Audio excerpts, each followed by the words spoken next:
Assalamualaikum warahmatullahi wabarakatuh.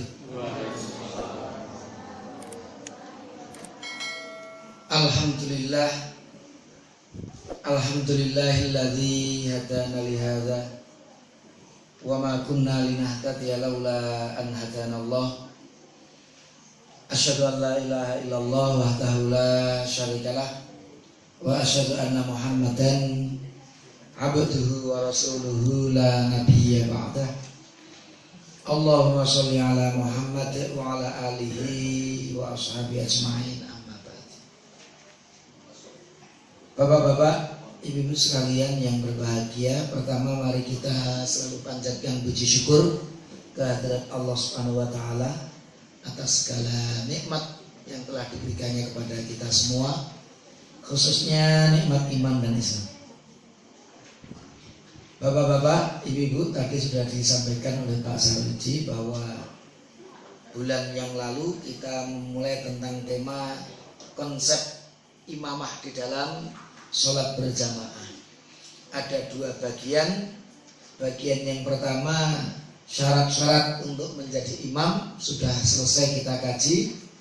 Kemudian yang kedua, kalau syarat-syarat untuk menjadi imam itu sudah terpenuhi, dan ternyata banyak yang sudah terpenuhi syaratnya itu.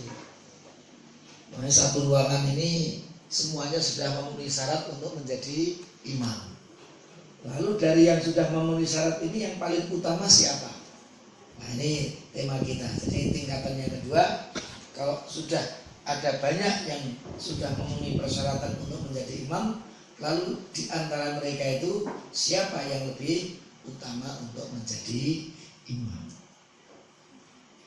Bapak-bapak, ibu sekalian yang berbahagia, ada satu hadis yang diriwayatkan oleh Imam Ahmad di dalam kitab Musnad beliau. An Abi Mas'udin Al-Ansari berkata, dari sahabat Abu Mas'ud Al-Ansari berkata bahwa Rasulullah Shallallahu Alaihi Wasallam itu pernah bersabda. Jadi kalau hadis terkait dengan siapa yang lebih utama menjadi imam itu sudah ada. Cuman perbedaannya adalah memahami hadis tersebut.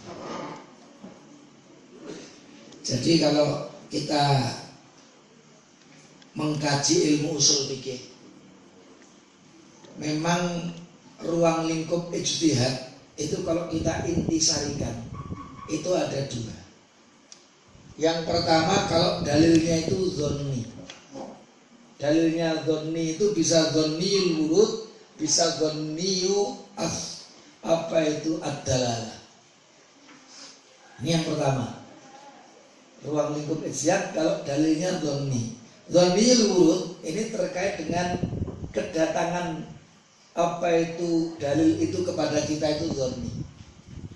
Kalau ayat itu semuanya qat'iyul wurud. Hadis mutawatir itu qat'iyul wurud, datangnya kepada kita meyakinkan dari banyak orang kepada banyak orang sehingga tidak mungkin ada kebohongan. Tapi kalau hadis itu hadis ahad, hadis gharib, hadis aziz, ini masih ada kemungkinan kebohongan. Karena nanti ada hadis-hadis yang dhaif, bahkan ada hadis-hadis yang disebut hadis palsu. Ini dalilnya dzonni dari sisi datangnya kepada kita. Ini dzon. Jadi ada perbedaan. Dan banyak nanti kasus mengapa para ulama itu berbeda pendapat, karena perbedaan mengenai dalilnya. Yang satu menganggap dalilnya itu kuat, bisa dijadikan dasar hukum. Yang lain menganggap dalil itu tidak bisa dijadikan dasar hukum. Contohnya nanti sholat tasbih. Ada riwayat dari Abu Dawud. Nanti ketika kita mengkaji tentang sholat-sholat sunnah, akan kita kaji perbedaan ulama mengenai hadisnya itu. Yang satu mengatakan dhaif, yang satu mengatakan hasan, bisa dijadikan dasar hukum. Ini menjadi berbeda. Yang kedua, dzonni itu dzonni dalalah. Jadi kalau dzonni dalalah itu karena memang masih multi tafsir. Jadi lafadznya, teksnya itu masih multi tafsir. Karena kalau qat'iyud dalalah itu tidak bisa diartikan dengan arti yang lain. Setengah, seperempat, seperdelapan waris itu qat'iyud dalalah itu tidak bisa ditafsirkan dengan makna yang lain. Tapi kalau masih teksnya itu masih bisa ditafsirkan dengan berbagai maksud, nah itu nanti namanya dhanniyyu ad-dalalah. Nah, ini diantara. Jadi satu, kapan ijtihad itu muncul? Ketika dalilnya itu dhanni, baik urut maupun dalalah. Yang kedua, kalau secara tekstual, secara lafzi tidak ada di dalam nas, baik itu dari Al-Quran maupun Al-Hadits. Maka ketika masalah khomer selesai, karena dalilnya jelas. Tapi ketika kita berbicara tentang rokok, ayatnya nggak ada, hadisnya nggak ada, secara tekstual nggak ada. Sehingga di sini ijtihad itu bisa dilakukan oleh para ulama. Nah, yang menarik ini nanti terkait dengan perbedaan ulama mengenai siapa yang paling utama menjadi imam ini. Kalau kita lihat dari sisi sanadnya tidak ada masalah. Tapi dari sisi matan hadisnya nanti yang ternyata ada perbedaan pendapat di kalangan ulama. Coba kita lihat, kita baca. Rasul bersabda, ya ummul qauma aqra'uhum. Hendaknya yang mengimami suatu kaum itu aqra'uhum. Aqra dari kata qara'a. Qara'a membaca. Aqra itu yang lebih baik atau yang bagaimana? Jadi aqra. Dari kata qara'a aqra. Kalau apa itu kabura besar, akbar itu yang paling besar atau yang lebih besar. Ini aqra. Li kitabillah, untuk kitab Allah. Jadi yang aqra terhadap Al-Quran. Jadi kata aqra ini nanti akan menjadi salah satu perbedaan di kalangan ulama di dalam memahaminya. Fa in kanu fil qiraati sawaan, kalau dalam masalah qiraah itu sama, fa a'lamuhum bis sunnah, yang paling mengetahui sunnah. Fa'aqdamuhum hijratan, kalau ternyata mengenai sunnah itu Al-Quran sama, mengenai sunnah sama, fa'aqdamuhum hijratan, yang lebih dahulu hijrah.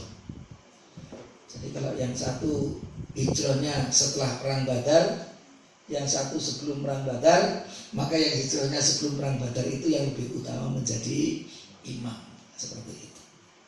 Fa in kanu fil hijrati sawaan, tapi kalau terkait dengan hijrahnya bareng Mbak ini, hijrahnya itu bareng imam. Fa akbaruhum sinnan, maka yang lebih utama, yang lebih tua, yang lebih banyak umurnya, kira lebih itu, berarti lebih tua. Itulah apa itu aqra terhadap Al-Quran, a'lam terhadap sunnah, akdam terkait dengan hijrah. Kalau ternyata semuanya sama, maka yang paling tua atau yang lebih tua. Wala ta'ummanna rajulan fi sultanihi wala tajlis ala takrimatihi fi baitihi hatta ya'zana laka. Wala ta'ummanna rajulan, dan hendaknya seseorang tidak menjadi imam fi sultanihi, di dalam kekuasaannya. Artinya memang yang biasanya menjadi imam itu ya sultannya. Maka zaman Khalifah Abu Bakar umpamanya begitu, maka beliau yang ngimami sholat juga, jangan yang lainnya. Wala tajlis ala takrimatihi fi baitihi hatta ya'zana laka, dan janganlah kalian duduk ala takrimatihi, atas apa itu kehormatannya di rumahnya itu sampai mendapatkan izin. Jadi kalau belum dipersilakan duduk dan sebagainya, itu ya jangan dahulu, kira-kira seperti itu. Itulah hadis yang pertama yang diriwayatkan oleh Imam Ahmad bin Hanbal. Yang kedua, hadis yang diriwayatkan oleh Imam Muslim. Sama ini kalau kita lihat. Aqra'uhum li kitabillah sama dengan riwayat Ahmad. Kemudian yang kedua kalau sama fa'a'lamuhum bisunnah sama. Yang ketiga wa in kanu bisunnati sawa'an, kalau dalam masalah sunnah sama. Aqdamuhum hijratan 3 sama. Fa in kanu bil hijrati sawa'an, kalau dalam masalah hijrah sama. Fa'damuhum silman. Ini yang lebih dulu disebut silman itu masuk Islam. Siapa yang lebih dahulu masuk Islam? Tapi wa fi riwayatin, di dalam riwayat yang lain akbaruhum sinan. Jadi ada sedikit perbedaannya. Ada keterangan kalau hijrahnya sama, yang lebih dahulu masuk Islam, atau riwayat yang lain yang lebih tua dan lainnya sama. Itulah 2 hadis yang kalau kita perhatikan ternyata setelah didata oleh para ulama, ternyata hadis itu ada di dalam riwayat yang lain. Tadi yang kita munculkan riwayat Ahmad dan riwayat Muslim. Tapi sebenarnya hadis yang semisal itu tadi juga diriwayatkan oleh Abu Dawud, At-Tirmidzi, An-Nasa'i, Ibnu Majah, Ibn Abi Syaibah dalam musannafnya, Abdul Razzaq di dalam kitab musannafnya, Al-Hakim di dalam kitab Mustadraknya, Al-Baihaqi, Ibn Hibban dan Ibnu Huzaimah, dan perawi-perawi hadis yang lain juga meriwayatkan hadis. Jadi hadis ini sebenarnya termasuk masyhur dalam arti bahasa, terkenal. Jadi para perawi-perawi hadis itu meriwayatkan hadis ini. Tapi ternyata kalau diperhatikan, semua riwayat dari Abu Dawud, At-Tirmidzi dan lain-lain tadi, termasuk Muslim, itu bermuara kepada seorang sahabat saja yang bernama Abu Mas'ud Uqbah bin Amr Al-Ansari Al-Badri. Al-Badri ini artinya ikut perang Badar. Dia itu ikut perang Badar, maka mendapat gelar Al-Badri. Al-Ansari itu menunjukkan beliau berasal dari Madinah. Ansar, kaum Ansar. Nah ini semuanya itu berasal dari Abu Mas'ud. Maka kalau di dalam mustalah hadis ini sebenarnya termasuk hadis yang gharib, hanya dari satu sahabat saja. Seperti innamal a'malu binniyat, itu kan terkenal itu. Tapi ternyata hanya dari satu sahabat, yaitu Umar bin Khattab saja. Tidak ada sahabat lain yang mendengar tentang innamal a'malu binniyat. Sama. Ini banyak perawinya, tapi ujung-ujungnya kepada satu sahabat, yaitu Abu Mas'ud Uqbah bin Amr Al-Ansari Al-Badri ini. Nah, jadi termasuk hadis yang gharib. Tapi tidak ada permasalahan terkait dengan sanadnya. Para ahli hadis juga tidak mencela terkait dengan sanadnya, tidak diperdebatkan terkait sanad, artinya lolos. Jadi bisa dijadikan dasar hukum secara wurudnya. Kemudian para ulama berbeda pendapat dalam memahami makna aqra. Tadi ya sama aqra'uhum li kitabillah itu.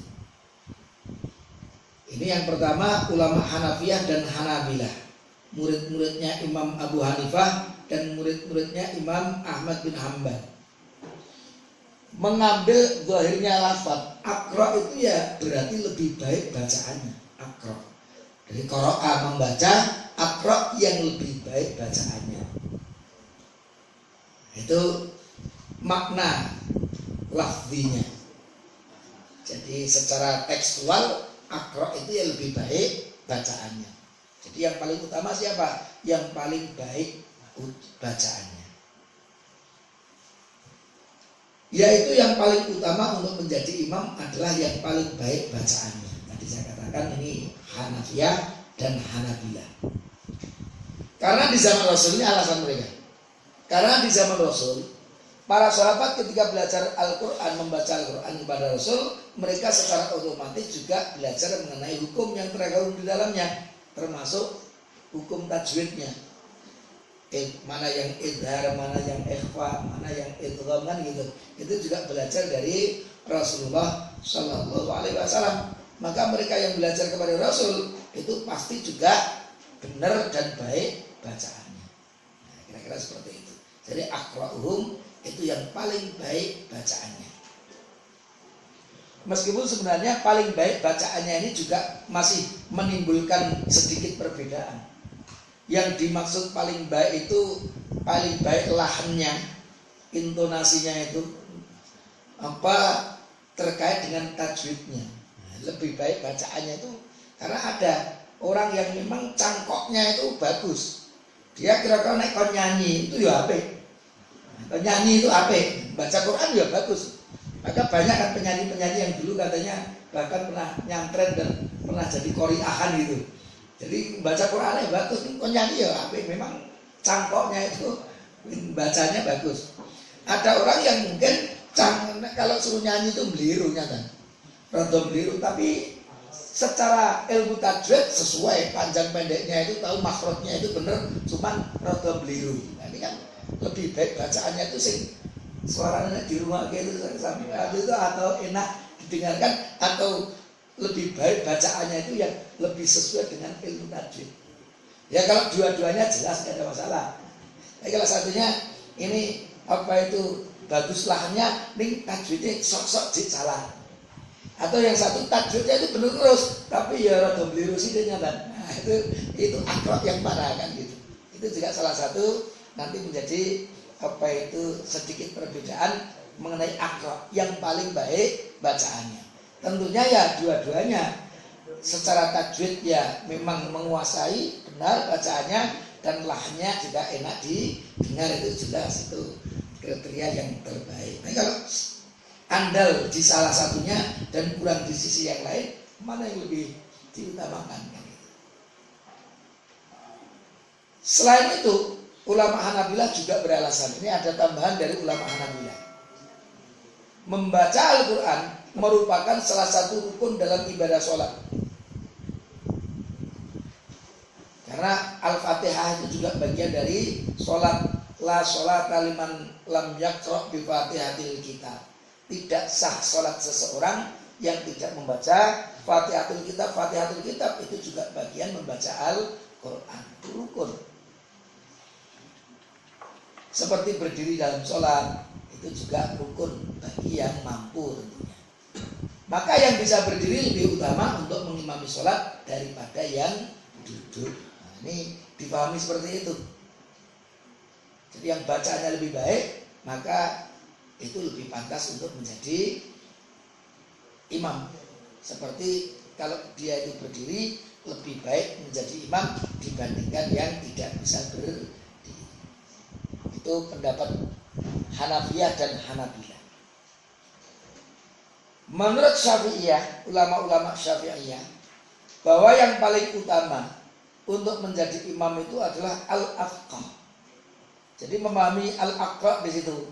Al-aqra' yang paling baik bacaannya itu bacaan itu artinya mendalami isi dari bacaan Al-Qur'an. Jadi paling memahami Al-Qur'an. Jadi aqra' terhadap Al-Qur'an yang paling baik bacaannya itu bukan paling baik bacaannya secara apa itu lisan itu tadi, lahnya bagus atau tajwid tidak, tapi al-afqah yang lebih mendalami Al-Qur'an. Dia umpamanya menguasai tafsirnya kan begitu. Tidak hanya membaca benar, tapi menguasai tafsirnya itu al-afqah namanya begitu. Atau dia menguasai ahkamul Quran. Jadi ayat-ayat ahkam. Memang tidak semua ayat di dalam Al-Quran itu berkaitan dengan hukum. Bahkan hanya ada yang menyebut ayat ahkam itu hanya sekitar 500 ayat dari 6.000-an ayat itu yang berkaitan dengan ahkam itu sekitar 500-an ayat. Jadi tidak semua ayat itu berkaitan dengan ahkam. Nah, ini afqah di sini terkait dengan ayat-ayat ahkam itu dia lebih menguasai. Jadi aqra' di sini aqra' dalam arti berarti ya memang ya tafsiran. Yang lebih baik bacaannya itu bacaan dalam arti pemahaman di dalam pembacaan Al-Quran tadi. Karena afqah itu memahami. Jadi tidak yang lebih baik bacaannya, tapi yang lebih baik bacaan kedalaman di dalam membaca Al-Quran itu tadi, sehingga pemahamannya. Maksudnya yang lebih utama untuk menjadi imam adalah yang paling mengetahui hukum-hukumnya yang terkandung di dalam Al-Quran, bukan yang lebih baik bacaannya. Itu ada dua versi memahami dengan akrab tadi. Jadi akrab yang pertama pun masih menyisakan sedikit perbedaan. Kemudian akrab yang kedua ini lebih kepada tafsiran, maksudnya al-afqah. Alasan yang mereka kemukakan, ini juga punya alasan yang mengatakan yang dimaksud akrab itu afqah, bahwa kebutuhan memahami hukum itu lebih besar dibandingkan kebutuhan terhadap bacaan. Jadi yang lebih kuat itu memahami hukumnya daripada membacanya. Jadi memang kalau bahasanya tingkatannya itu kalau kita khairukum man ta'allamal Qur'an itu kalau dilihat dari dasarnya itu dimulai dari melafadzkan huruf-huruf hijaiyah apa itu dengan makhraj yang benar. Itu kan belajar amalnya seperti itu. Kemudian ketika sudah membaca huruf-huruf hijaiyah dengan makhraj yang benar, kemudian membaca kalau ketika dikumpulkan dalam kalimat menjadi bacaan itu juga benar sesuai dengan ilmu tajwid. Ini yang paling mendasar. Nah, setelah bacaannya benar, nanti mengetahui artinya.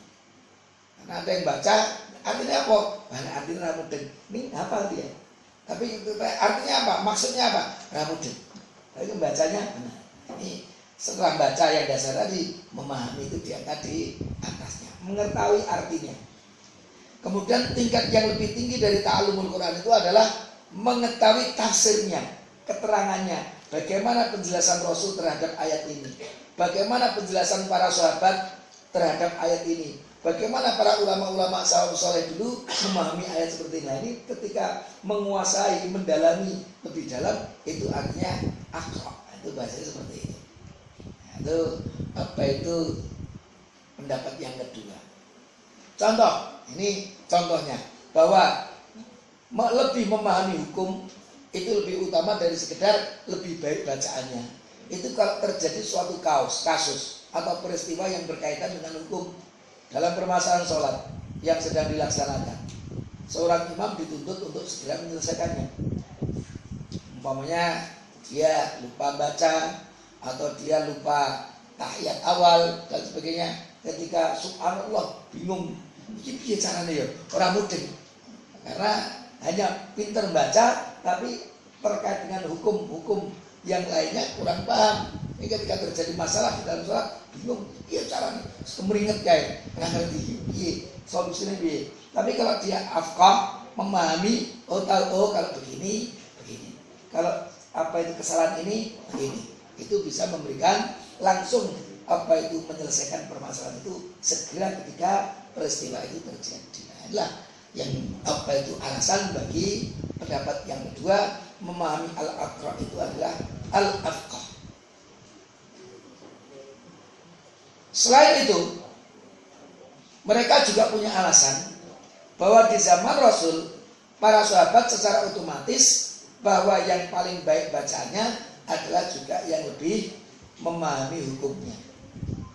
Karena kalau belajar dengan Rasul itu terus menerus, dia apa itu mengikuti simahi kepada Rasul, ini cara bacanya bagaimana, maka pasti bacanya juga bagus. Karena dia selalu belajar kepada Rasulullah Sallallahu Alaihi Wasallam, ilmunya mendalam, pasti bacaannya juga lebih bagus. Itu kesannya seperti otomatis. Berbeda keadaannya dengan zaman kita saat ini. Ini ada kajiannya seperti itu. Yang lebih baik bacaannya belum tentu lebih baik pemahamannya tentang hukum-hukum yang terkandung di dalamnya. Apalagi ketika apa itu Islam itu sudah keluar dari Jazirah Arab.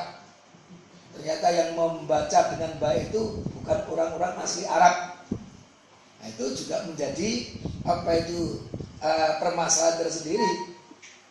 Tapi yang menarik, ahli-ahli bahasa Arab itu yang kondang itu bukan berasal dari Arab. Itu aslinya bukan dari Arab.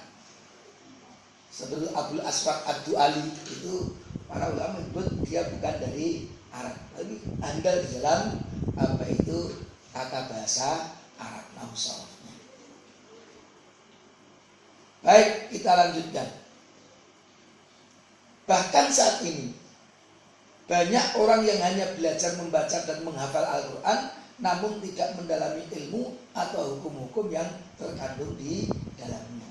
Mungkin Al-Quran itu hafal, tapi suruh ngartikan banyak yang tidak tahu. Ya udah hafal kok, nggak ngerti. Apalagi suruh menjelaskan ayatnya, tambah ramu denai. Karena memang baru belajar tingkatnya menghafal. Nah, inilah artinya apa?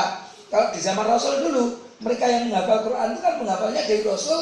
Rasul ada wahyu, beliau bacakan, para sahabat mengikuti, menghafal, belajar ayatnya itu, kandungan ayatnya itu bagaimana, mereka langsung belajar kepada Rasul.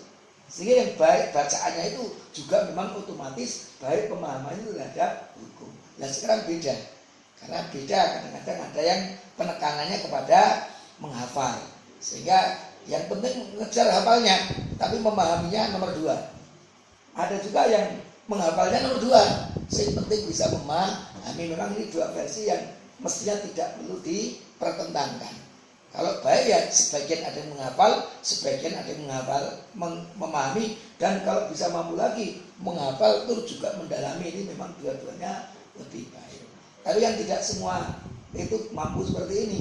Nanti ada yang kuat menghafalnya, tapi ternyata kurang di dalam apa itu mengolah beristihad. Jadi memang kemampuannya beristihad kurang, tapi hafalannya kuat. Atau sebaliknya, dia hafalannya tidak banyak, tapi kemampuan untuk memahaminya itu banyak. Mungkin banyak waktu digunakan untuk memahaminya, bukan untuk menghafalnya. Itulah apa itu perbedaan dulu para sahabat yang berada di sekitar Rasul dengan umat Islam sekarang ini, khususnya apalagi di luar Jazirah Arab seperti itu. Ini banyak yang seperti itu. Ini juga kajian dari para ulama. Ini yang paling utama, lebih baik bacaannya atau lebih memahami ayat-ayat yang dibaca itu. Yang mana yang lebih utama untuk menjadi imam. Ini juga tentunya perbedaan ini perbedaan yang sangat ringan.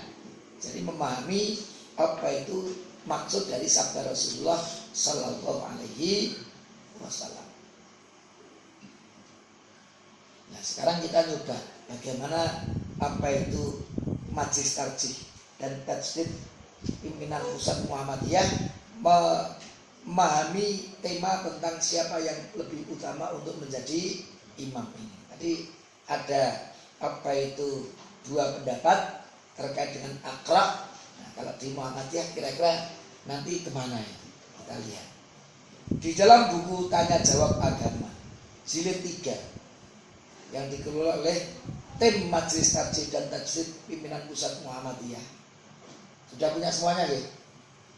Itu kalau kita ingin mendalami apa itu ketarjihan ya, salah satu buku yang harus kita miliki atau kita baca ya buku kumpulan tanya jawab itu agama.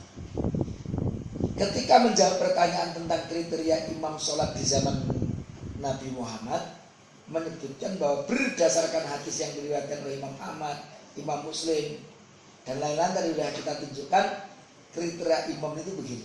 Ini fatwanya masih tarjih. Juga masih bisa apa itu multi tafsir lagi. Yang paling baik bacaan dan pengetahuannya tentang Al-Quran. Ini kan sulit juga kan. Jadi perbedaannya ini kalau satu lebih baik bacaannya, tapi pengetahuannya kurang terhadap Al-Quran. Yang satu pengetahuannya lebih, tapi bacaannya kurang enak didengar itu kan begitu. Nah ini mana yang lebih utama? Ini sebenarnya masih belum jawab secara tegas. Tapi di sini ya jelas yang paling baik itu yang bacaannya baik, pengetahuannya mendalam, selesai itu. Jadi akroh masuk dalam 1, itu nomor 1 memang. Nah, ini kalau bacaan dan pengetahuannya tentang Al-Quran sama, maka ditentukan yang paling banyak pengetahuannya terhadap As-Sunnah. Jadi kesannya memang kalau kita lihat fatwa dari Majelis Tarjih itu bacaan dan pengetahuan itu menyatu. Jadi bukan kalau bacaannya tentang Al-Quran sama, tidak, tapi bacaan dan pengetahuan. Ini kalau saya bahasakan, ini mungkin menggunakan al-jam'u wa taufiq. Al-jam'u wa taufiq itu mengumpulkan dan mengkompromikan. Jadi yang mana yang paling baik? Yang bacaan dan pengetahuannya paling baik. Kalau paling bacaan dan pengetahuannya sama, maka ya pengetahuannya tentang as-sunnah itu lebih baik. Karena ini juga terkait dengan as-sunnah, ini lebih kepada pengetahuan bukan bacaan. Karena membaca sunnah dengan membaca Al-Quran memang berbeda. Karena membaca sunnah tidak harus mengikuti tajwid. Kalau membaca Al-Quran harus mengikuti ilmu tajwid.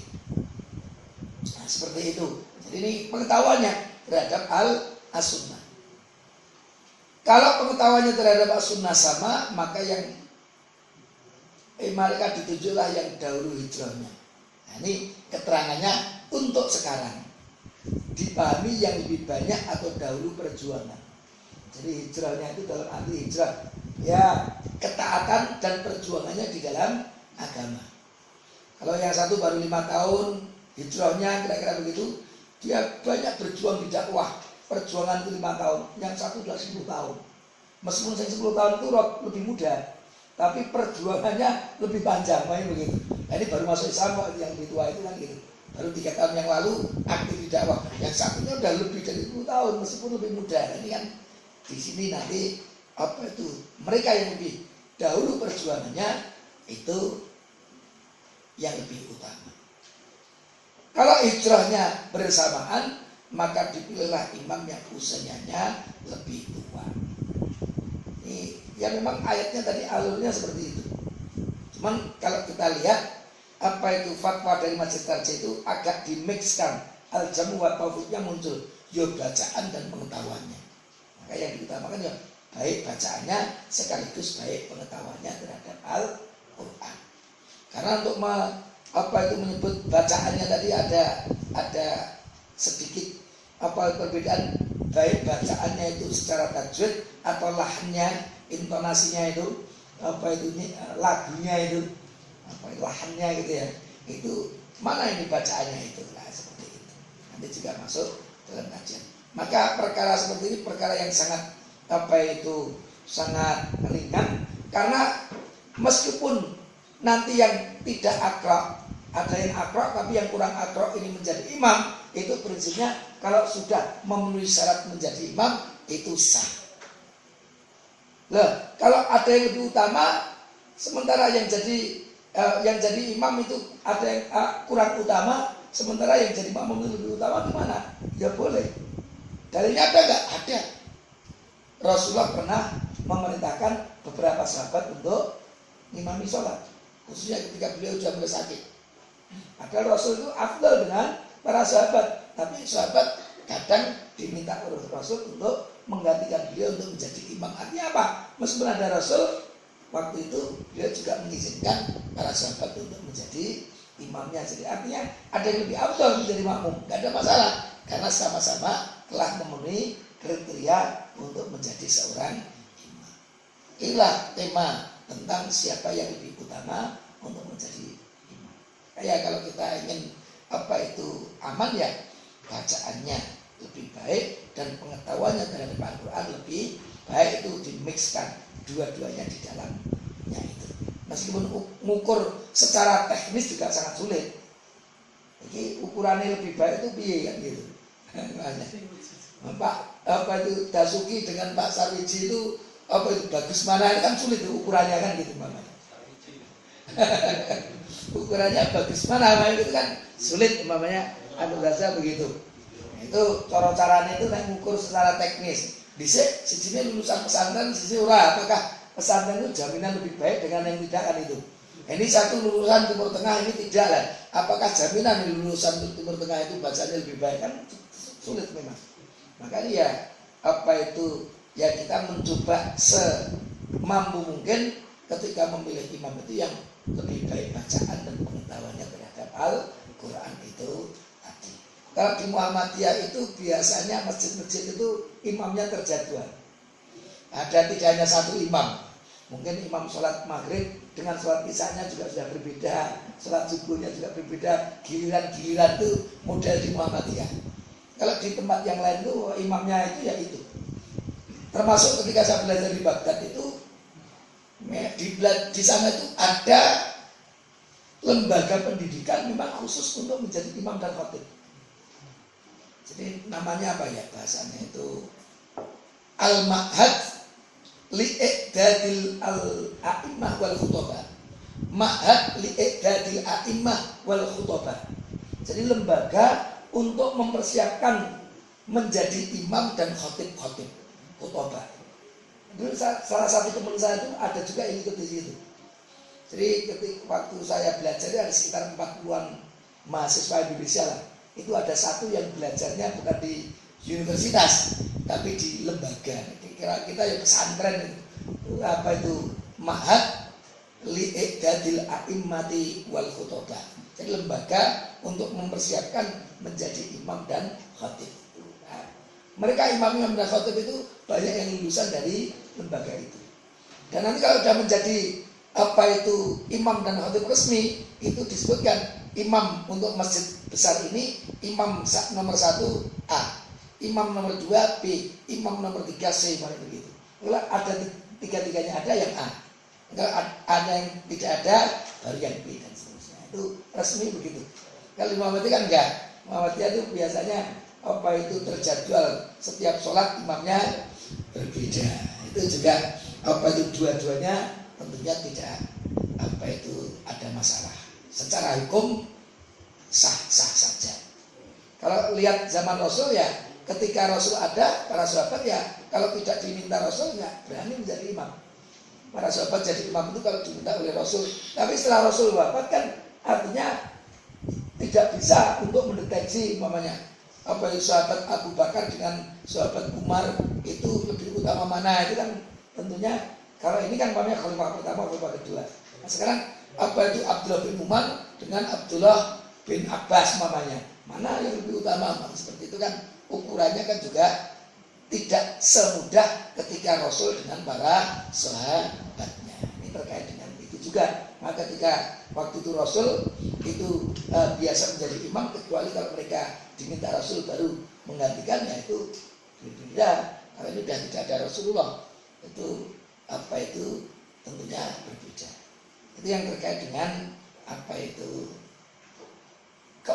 siapa yang lebih utama untuk menjadi imam. Ini untuk tema yang lebih utama selesai. Nanti kita masuk tema yang baru terkait terkait dengan sholat berjamaah. Ini saya bikin ada 4 versi atau ada 4 tema. Yang tema yang terakhir nanti posisi imam dan makmum di dalam sholat berjamaah.